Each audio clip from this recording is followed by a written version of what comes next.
In day 18 of the government shutdown, as we've been telling you, we showed you on last night's news, it might hurt people who get SNAP or WIC benefits. National parks are affected, the Department of Justice, IRS.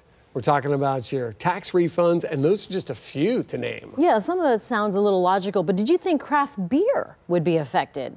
4 Your Corner's Terrace Miles spoke with a local brewery owner who's been through this before. You know, you would never expect a brewing company to be impacted by the government shutdown. I mean, who knew? But it turns out, in order for these guys to make a good craft beer, it starts at the federal level.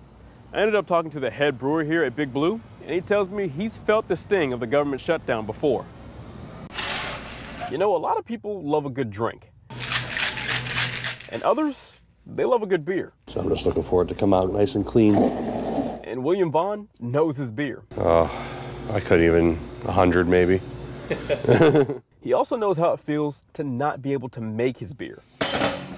That was because of the government shutdown in 2012 at another brewery here in Southwest Florida. That's really frustrating. It's really scary, and it can also, you know, it could be a detrimental thing. In order to make a craft beer, it has to be approved by Alcohol and Tobacco Tax and Trade Bureau, which isn't open during the shutdown. They're in charge of approving labels and licensing for new beers that breweries develop. But if you're gonna make, say, an oyster stout, and you wanted to put that out in the market, you're not going to get it approved because they have to approve you to make that. So if you're a brewery in planning and the shutdown happens, you're stuck. And being stuck can lead to a big letdown for customers. How does that affect, like, customers too?